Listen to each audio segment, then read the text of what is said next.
that's what we do. So we feel very, very honoured and very blessed to be with you here at Contact in the Desert on this slightly cooler place, right? And we've been to your lectures and workshops and really resonate with what you're saying. And for those people that couldn't be here with us at Contact in the Desert, couldn't sit through 110 heat at Joshua Tree, I would love to just give them a couple of beautiful gems of what you shared with us. And also I just have a couple of specific questions that I'd like to ask you about what's going on. So if I could just start with those questions. Sure. To start. When you are looking at us just here right now in this timeline, so we are now June 2016, planet Earth. Yeah. What do you see rolling out in the next couple of months on Earth? Yeah, we're definitely in the, you know, the shift hitting the fan mode right now. So we are. Yeah, everything's coming up, and it's part of a natural flow that's happening because, you know, if you go and check out the NASA stuff and things like that, we're getting just bombarded by gamma rays, X-rays, cosmic rays. It's off the scale right now because we're moving through a highly energized place in space, and we have to adjust to that energy. So we have to become frequency specific to the Earth and her evolution, and it's a natural cycle that we're in right now. And that's what's creating, you know, all the social, economic changes, the earthquakes, the volcanoes, everything. It's all about consciousness and energy as it moves through the vibrational continuum, or the vibrational spectrum, let's say. So what we call the darker things rising to the surface to be seen. Yeah. So that can also happen in our own personalities, right? Definitely, yeah. Like a solar flare, when they go off, it affects the bioelectric fields around the body. And so some people almost go into comatose or very lethargic, and some people become really aggressive, you know, with the energy. It depends on your makeup because it's a wave and it's going up and down. So we'll have both of those things happen to us. And if you watch the SOHO sites, the solar observatory sites, you can see when a flare is hitting, went off, and 3 days later it's going to really be affecting the Earth. If you're sensitive, you're going to feel it right away because the gamma rays travel really fast. And the gamma rays are seventh dimensional consciousness, basically is what it is. So we're getting hit by a seventh dimensional wave of consciousness and energy when it moves through the planet. And we've got, we used to have like maybe 50 a day at the most, you know, gamma ray bursts and hits, and it's beyond 500 right now. So. And those are coming from Galactic Center? Center, and there's several places that they're coming from. They're coming from a lot of different places. Where else? There's like Cygnus, there's been a lot of hits from there. There's, I'm trying to remember the other ones. They're just places in space that just seem to be hitting us, you know, and I think they're... But these are intentional. Yeah. Yeah, intentional cosmic consciousness. Yeah, exactly. Because there's order to it. It's like, it looks like chaos sometimes. When you go to the next level, there is order to it. So every time a big wave of energy comes in, it's going to create chaos. And then there's a sympathetic resonance thing. Everything has to rise up, and then we'll cruise for a little while, and then another big wave comes through, and we cruise. And in the Mayan tradition, we're in the ninth wave. So the ninth wave is unity consciousness. So everything that's about separation and greed and you know, me and all that program that's in survival. that's outside of unity consciousness is being pushed up to be healed right now. So as it's being pushed up, do you see that some of the less nice characters that are on the Earth, are they being pushed out of our sphere or out of the Earth conscious They're field? basically imploding. Meaning that they are... Their whole world is imploding on them. Does that mean that they're destroyed? Well, they can't... The grid that's coming in, they can't function in it. So we're in a draconian grid right now, which is very, you know, it creates manufactured lack, loss of freedom, loss of love and joy, and it's very suppressive energy. And so it's a real controlling, manipulating grid, and that is being torn apart right now. So there's a whole new grid coming in that's all about unity consciousness. And on a physical level, if people knew how much resources were taken from them, and especially finances and things like that, and where it goes to, they'd just be shocked. And so, you know, the vast majority of the money is siphoned off, you know, by, you know, secret space fleets and things like that. It goes to the Pope, it goes to the Queen. All this money goes to these people, if you took that money and put it back into the system and back it to the people, everything's going to have a huge opening, you know, huge awakening, and it'll put an end to the manufactured lack and all the other nonsense. And we're in that process right now. So the controllers, whatever you want to call them, the Illuminati, the major corporations, all those guys are imploding right now. Their reign is coming to an end, and there's a whole new energy coming in that's going to shift things back into unity consciousness. Mm-hmm. So as they do come to an end and as they do implode because of the love vibration, do they actually cease to exist, or do they just shift into a different place? They'll shift into a place where they can continue with their evolution, right. And they can, you know, if you have a bunch of control freaks and manipulators, they're going to go to a level of consciousness that's all that's going on. Right. Where they spend play. their whole life, controlling and manipulating each other. You know, it's a very low frequency.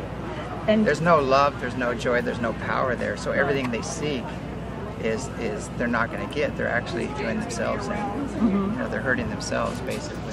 So some people say that there actually will be like a situation where the benevolence come in and actually remove those beings from this place, and the people that are resonating in love stay here. Is that what you see as well? You know, it's happening on every level, even on the physical level.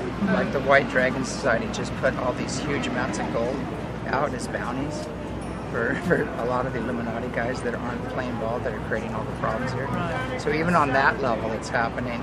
That's being sponsored by even higher levels. And so there are some elements on the planet that are very good, and they're here to help and assist and bring wealth and prosperity and abundance and all the other things, and disseminate it, you know, throughout the whole culture. And then there's other people that just want to hoard it all, you know, and when their day's up, the tyrants. Tyranny has a frequency, and that frequency is not going to function here anymore. So the frequency of tyranny is imploding in on itself, and the people aligned with that, you know, and the corporate greed and the separation, all that whole game is coming to an end right now. And it's being collapsed by the higher dimensions, the higher consciousness and energy, the ultra-dimensionals. They're all participating in this collapse.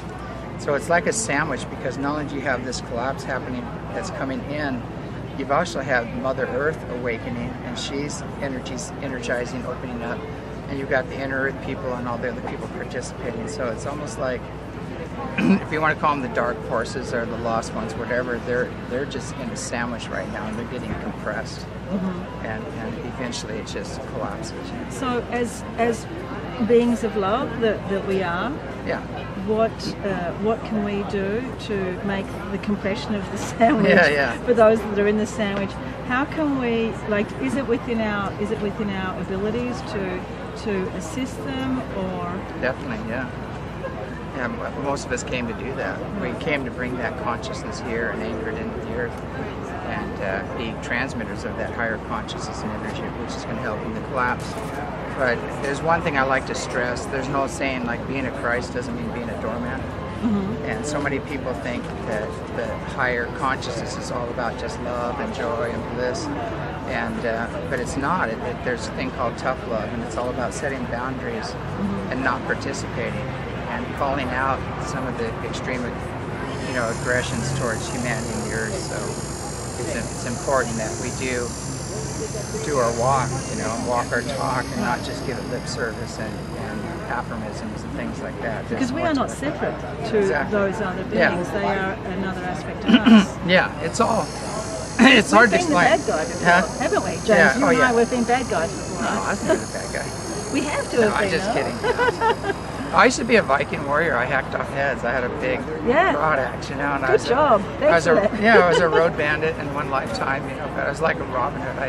I shared the wealth, and then. But I've had a lot of lifetimes as monks and things like that too. So I was a cripple in England one time. So people don't want to tell about those lifetimes, you know. Oh, I've had a few. Yeah. But you know, I understand. You know, now I understand how you would be driven to that point. You know, like. In that lifetime, I understand what makes, you know, a thief, what makes a murderer a murderer, you know, what makes, you know. So you gain the wisdom from your experience, and you forgive yourself, and you forgive others, and move on. And develop compassion. Yeah, exactly. Yeah. So let me move a little bit forward. So today we are extremely lucky in that the sky is wonderfully clear. But one of the issues that I do a lot of speaking about is the chemtrails. And it's always amazing how many people have never seen them. So what do you believe is happening with the chemtrails? I think the chemtrail issue is probably the first and foremost thing we need to address. Thank you. And people keep, we just send love to it and it's all okay. It's not okay.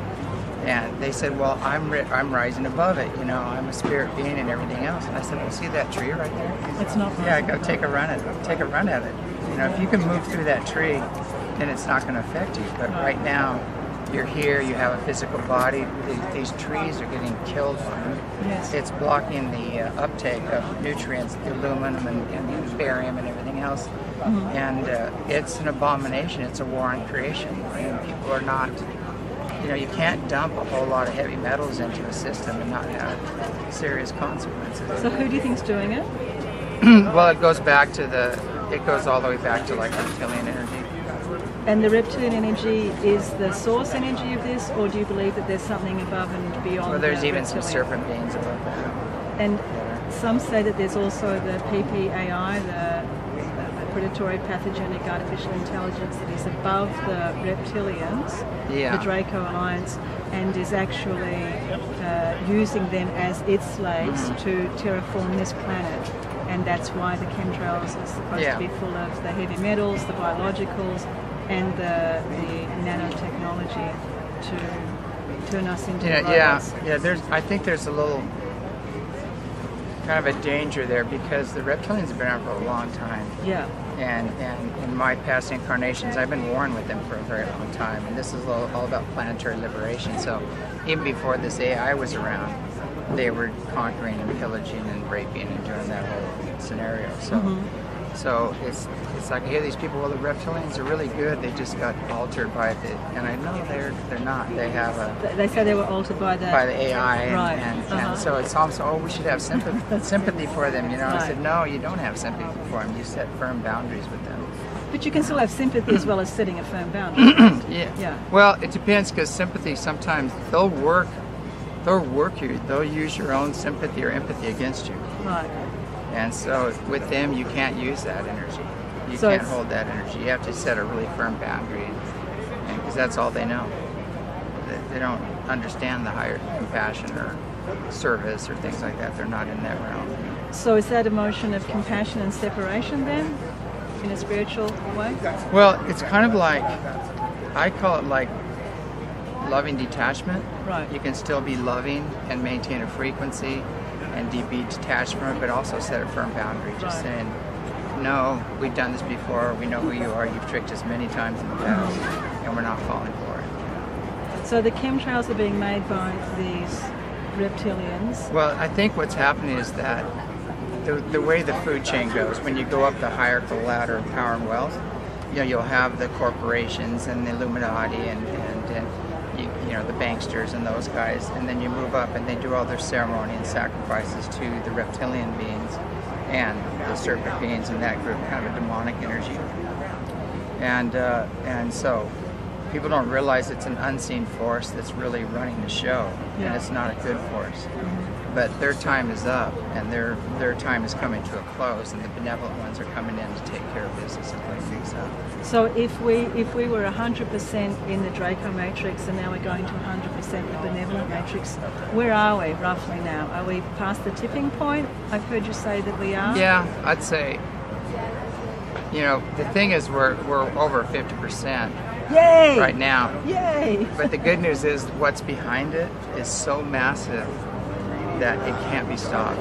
It's the energy that's coming in right now. The love energy. Yeah. Right. Yeah, that there's no way out. It's like going up against the whole cosmos. It's like you're not going to win. You know? And that rise from the above 50% will happen fairly quickly? Yeah. Is there a timeline that you see it all? Well, it's like if you have a sequence of massive waves coming at you and they're getting bigger and bigger and bigger. Yes. And you're going to be sitting there going like this. It's not going to work out too well. Right. So you're either going to have to go inland and swim, or and flow with it, Yes. or you're just going to be taken out. Activate our mermaid tails. Yeah. So that's basically what we're under right now. And do you see like a timeline of when we might We're be? right in the middle of the epic part of it right now, where it's all crashing, it's all exploding, and the whole new world's being created at the same time. So one world's going out, the other's coming in. And most people are in between worlds. A lot of people are the new world isn't really here to support them yet, and the old world is collapsing, so they don't know, where to go or what to do. But you just have to hang in there for a little while and go with the flow and make the right decisions. So if people stay in love, they become fearless. Exactly. In this lifetime, we're in our 50s. We will see. We're in our late 40s. we will see this. I won't tell you where I am. I said we here. Yeah. We will see ourselves in this exalted love state within our lifetimes, or is this something that's going to take a couple of? No, it's coming in really hot and heavy, and the next 2 years are just going to be phenomenal. And I don't want to say everybody's going to have that exalted state, because some people are going to choose not to, and they'll be hanging in there till the last minute. But the majority will shift into that different frequency. So what should we do? Both of us believe that this is the #1 problem, the chemtrails. What should we do about the chemtrails? I think we need to invest in surface-to-air missiles. No, I'm just kidding. But if I had one, I'd probably use it. But you would use it on a plane? Yeah. Because sometimes there are actually orbs that are taking the chemtrails? Well, they have cloaking technology and things like that. Yeah. I've seen the chemtrail planes lay these huge things out. But, it's sad. It really needs to be done away with. And the only thing that's going to really take care of this is actually the military stepping up. And they are. They're starting to step up to the plate. It's gotten so dark and so ugly, they're fed up. And so when they finally step up to the plate, and they're in the middle of doing that right now, things are going to really shift. You're speaking about the American military or international? Because what's happening on the planet, the Vatican, they run the religious side of things. The banks are in England. The banksters, they run the economic side. The American military is the global military, that's used, to be the brood squad for the corporations and things like that. Well, like a lot of the generals, all these people are just done. They're awakening. They're fed up with it. They took an oath to serve the people and the Constitution, and they're starting to step up to the plate and regaining their honor and integrity. And with that process, and it's part of the awakening process that's happening, they're going to say they're going to put an end to this. And there's already like grand juries or military tribunals going on right now where they're taking testimony and they're setting things up, and there's going to be a lot of heads going to roll here real quick. And that means that they will be able to shoot down these cloaked planes, or how? They'll probably just put a stop to it right at the ground level. They'll probably come in and say, okay, you're done, shut down the bases or something, do something of that nature. Do you see anything else that's happening on that level, like the chemtrails? Well, I always tell people say, the Republic has been restored and the gold's been moved and everything's done, and it's not done, because I know the Golden Dragon, the head of the Golden Dragon Society, who actually is the guy that signs off on the gold, and it doesn't move, and he hasn't signed the redemption yet, and the Republic hasn't been restored yet, so it's not finished. And so it's important to tell people that we can't drop the ball. We have to keep going and hold the fire to the feet to the fire and get things moving. And it is going in that direction, but we can't back away and think it's somebody else is going to do it for us. So what else can we do then, as people of Earth, walking around the Earth? What can we do as well, other than being in love, about the conditions? Well, I think what's really important is doing what you're doing right now, is getting the information out to people so they have a choice and they make a knowledgeable choice about what's going on. And then the people need to take that and rise up and demand, that this comes to an end. And when the people are educated and get up and make a demand and say, and then the military actually will get behind the people. They always do that when there's a big shift happening or regime change and everything. When the people all rise up, the military usually steps in and says, okay, you're out of here, and they get rid of the tyrant or whatever's going on. But it's important, and I think there's some really good people in our military that know what's going on. They're like white hats, and they're stepping up to the plate, and even in the agencies and things like that, and they're getting ready to move forward and just bring this all out. And the benevolent ET brothers are pushing that. They're helping. Yeah, right? They're through consciousness and energy, they're inspiring them, they're protecting them, and making sure that this information gets out, and we shift back into universal law. And you spoke at this conference about the Pleiadians quite a bit. And who do you see as the main groups that are assisting the people of Earth right now? I'd say the Pleiadians have more genetic material here than any other group. They have more of an influence. They're terraformers, and they brought a lot of their plants and animals and human genetics and things like that to the Earth. They have more genetic stock here than any other race, so they're kind of taking the head of this. They've been granted, okay, you have the most investment, we're going to allow you. But we've got the Orion Council of Light that's very involved in it. And they've had a lot of battles with the reptilian beings and things in other places, and so they're very good at dealing with this issue and planetary liberation and things like that. And then you've got the Andromedans, which are mythologically known as archangels. They're 8 to 10 foot tall light beings, and they have their ships. And people, if you see an Andromedan, they're 8 plus feet tall, and they're magnificent light beings, and they have energy fields like a magnet around them. Right, looks like wings. Looks like a magnet, yeah. And when they come into this dimension, it feathers back and looks like wings, but they don't really like flap their wings and fly. They just appear, wherever they want to go. They're very powerful, and they're the advisors of the federations and things like that. They're, after them is the source, basically. So. And do you see that there are some of these beings that are actually on the Earth now that are walking amongst us? That could be us? There's people in the flesh that are more Andromedan in their soul than anything else, and they've chosen to incarnate, and they're being initiated and woken up. There's a lot of beings here that we've had other lives in the Pleiades or the Orion system and things like that, and all that's being initiated right now and activated, so we can remember, and that's happening on a really big scale right now. And how would you advise people to wake up into their star lineage? Yeah, basically intention is 9/10 of the law. If you set your intention on that, there's a lot of ways of doing it. What we do is we do transpersonal release sessions where we go in and we clear out any negative influences that might be impacting them. And then we go into past lives and clear those. And then we go into the Star Nation connections and connect them back in. And then we go from age 1 and pull any block or pattern, any childhood trauma, and clear those. And then at the end there's an initiation where they just get lit up, and then they're on their way. They're on their way, and it's not there's no dependency with this. We empower people to lead themselves, that's one of the things we do. But it's also happening naturally anyway. These energies coming in are initiating people, and people are popping open everywhere.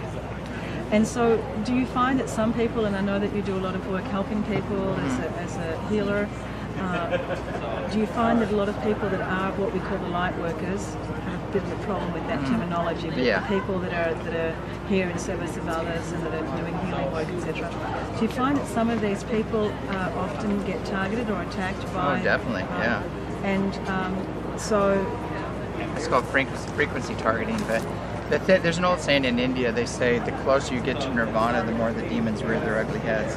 And so, yes, we know that well. Yeah, the greater your light, the more the moths are going to come to the light. Exactly. And so the problem is that we're all awakening, but we didn't get the tool bag. We didn't get the tools to clear out these unseen negative influences. Just lots of flies. Yeah. So, speaking from experience of something like that myself, I found that when you are approached by something that would be considered a negative entity or a reptilian or something, that when they come closer to you into your field, if you don't go interfere and just give the love, that they actually become transparent and show their true self, and then they back away. They almost disintegrate. There's like a disintegration that they can't stay in the field, and that's how I understand this whole, what you're talking about in the beginning, of these the shift. Yeah, and what's happening right now is that like the Anunnaki are returning, the benevolent Anunnaki that never fell from universal law are coming back, and there's a big recall on the fallen Anunnaki and the reptilian scene that started with Marduk when he wanted total supremacy of the earth. He made a pact with the reptilian beings, and that's all in stone. You know, I talk about that, and I show, you know, the hieroglyphs, and it shows the whole story. But we're still cleaning up from that, and so that major cleanup is well underway. And the Pleiadians, the Andromedans, and the Orion Council of Light, and all these beings are working with that to do that. The awesome thing right now, not just these ninth dimensional Anunnaki beings are appearing, and this one golden like goddess being, Inha, that comes to me and wanted me to tell the story. Just this week, actually in June, this 11th dimensional ship just came in. And the other ones have been waiting for this to happen, and it's a big trigger point. It's like now, in June. What's that? It's now happening in June. It's happening right now. In the 11th dimensional. They're here. They're in our fields right now. And they're the Anunnaki from the 11th dimension? No, they're like an Elohim, kind of times 3 or something. I don't know what they are. They would look like gods to us. They'd be robed beings. Very tall. I can feel it very strongly now, like a very large grandmother is hugging exactly, me. Yeah. Wow. They're coming in right now. Just talking about them brings them in. Oh yeah, I feel that very strongly. Very, very beautiful beings. Very powerful. And what do you call them? I don't know exactly who they just showed up, and they're 11th dimensional beings. They have these massive crafts, and they're coming in now as a support system for all the others. They're like, it's like Mama's home, you know, game over. It feels like a massive grandmother. It is, yeah, exactly. So it's like game over now that that's come in. And now we're going to see the mop-up. And the mop-up's going to really start moving fast. We're good, we still have a few minutes? Yep. Okay.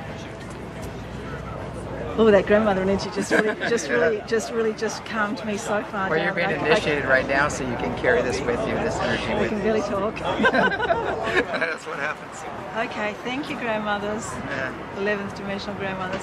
So I just want to clear up, because I know a lot of people in the field have this understanding that the Anunnaki are bad and that they have come to enslave the human race, and you're one of the few people, and also Michael too, who speaks about some of the Anunnaki as being quite benevolent.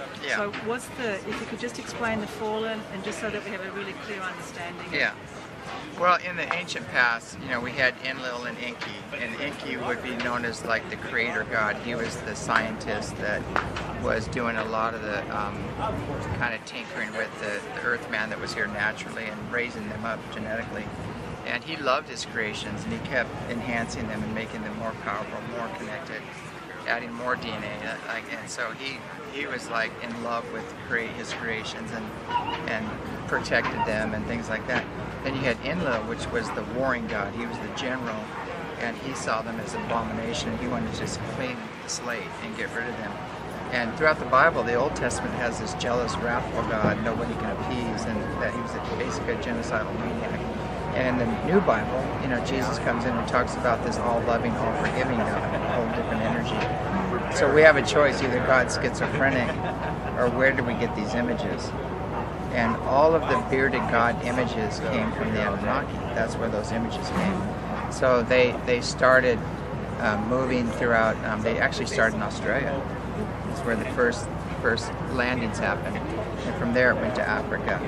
And then from there it went out, and they went to Greece. They were the Greek gods, you know, and it keeps going. So watch for that bearded god image in these religions, and each one of them represents an Anunnaki and their behavior, the way they behave. And it brings a whole new light into the whole subject.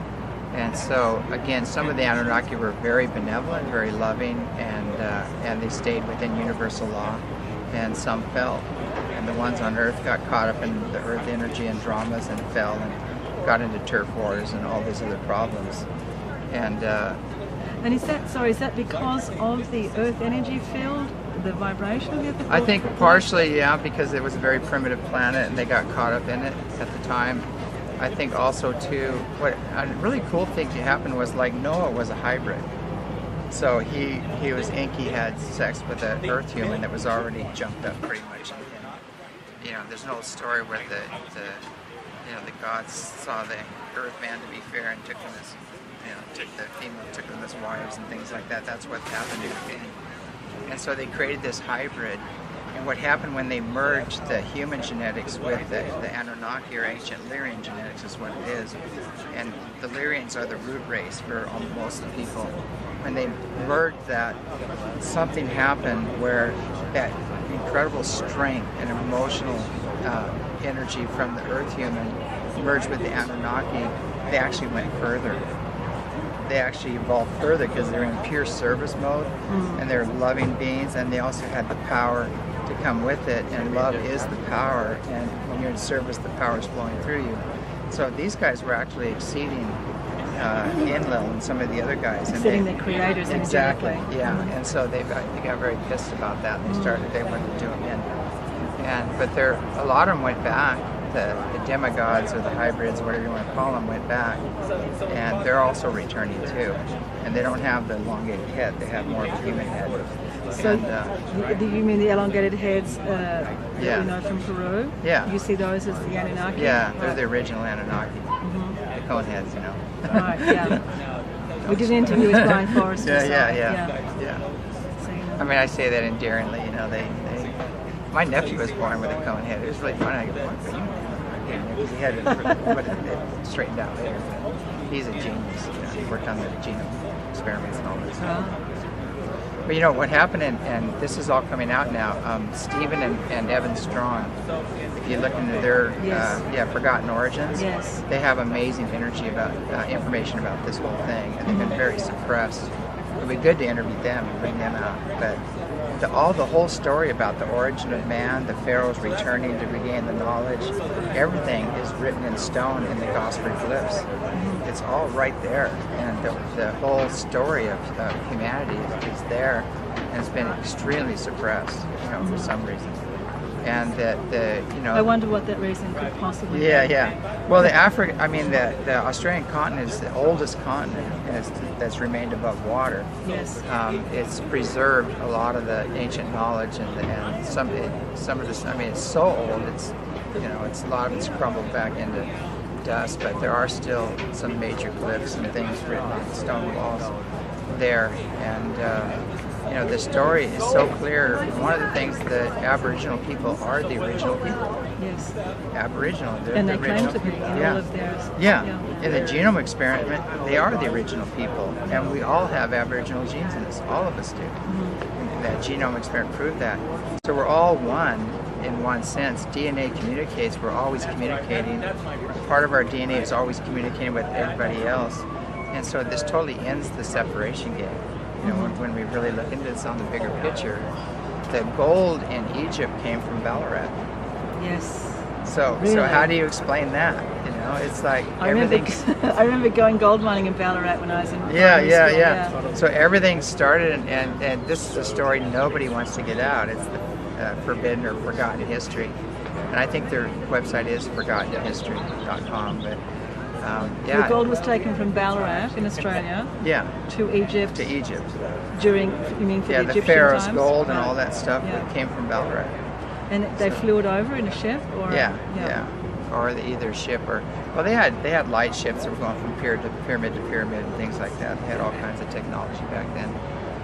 So I'm not exactly sure how they transported it, but gold has a signature. It's very easy to tell where it came from. Right.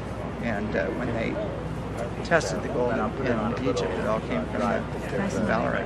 And do you think the gold was extracted in that same way that Michael Tellinger is showing? And what's happening, I love it because Michael Tellinger is very flexible as new information comes in. Yes. So he wrote about part of the story, and there's more of the story, and then he's adding more to the story, and he's clarifying this, and he's not caught up in defending his book like all these other professors and things like that. And so with this new knowledge to come in, a lot of times a lot of the professors have to die that wrote the books. They're having the old story, you know. So it's coming out right now, and I love Michael and the work he's doing. He's great, and he's flexible. And so when he came to the ranch, we actually introduced him to the higher dimensional beings, the Anunnaki, the lion beings, and all this stuff, and then showed him who the benefactors were. So he's still moving with that. And I'm sure he just went to Australia, I think, a little while ago, and I think he went to the Gosford Cliffs and things like that. I haven't talked to him yet, but I'm sure he'll be coming out with a new book. Yeah, hopefully. Yeah. So we would like to show your books as well on our YouTube. Oh, great. We'll show them that there are wonderful books available. One is your biography, and two your... Yeah, Reunion with Source is the first book, and it covers all the tools and techniques to, you know, maintain your self-authority, heal negative influences. It gives the real history of Earth and origin of religions and things, and it talks about all that. And the second one, Becoming Gods, goes even further and goes into ultradimensionals and UFOs and who they are and how to heal, the next level of healing. And then the third book is The Ultimate Soul Journey, which is an autobiography of all the different beings that I was working with and who they are and what they're doing. And then the fourth book, which I really love, is The Anunnaki Return, and it's Star Nations and you know, the days to come. So it covers the Anunnaki returning, it covers what happened in Australia, the real origin of man, and how, and all the different groups and how they're working together and how it's going to unfold, and the end result. And what's funny is that... And the end result is tyranny just takes a nosedive, and we go back into universal law and unity consciousness. And we are... And we connect with the rest of the greater family of the man. You know? Right, so we become intergalactic. Yeah, and all we are already intergalactic. All of us. Yeah. And we become aware of it. Because we're multidimensional beings anyway. We're not just a body and a personality, we're a spirit, and that spirit has many dimensions to it. Mm-hmm. So as we drop the separation game, we become more one with the one consciousness that encompasses all consciousness on all planes and dimensions throughout the universe. So, or multiverse, whatever you want to call it, but it's that's within each and every one of us. And so the master teachings, like Buddha says, the whole universe is within you. It is, but it's that point right here. Your soul sits right here. It's connected to the source, and so you access it through the heart, not through the mind. So when people drop back into the heart, they start awakening, remembering, and connecting. Things start moving really fast. No. Yeah. You go back to direct knowing versus book learning. You know? Yes. Is there? We have a question that we ask everybody at the very end of our interview, which is because we are the Love Now movement, and we're all the Love Now movement. Yeah. What is love? What is love? Love is the cosmic glue that holds everything together. It's the primary force that set everything into motion. Mm-hmm. It's like the ultimate power in the universe. You know, I don't know why we give it up, because it's our natural state. Thank you very much. I just made all that up. No, I was just kidding. It sounds good when you make it. No. Love now. Thank you. And humor. You know, you got to have humor. Yeah. Humor is so important. If you don't laugh at this planet and others, then and all these it'll stories, kill you. right? I mean, all this drama. Oh yeah. Yeah. Yeah, it's pretty funny. I try not to. You know, having died a couple times, even losing the fear of death and dealing with all these situations, it's like it all just became funny to me in a way. And I asked them, higher beings, how do you look upon us with all this crazy stuff going on there?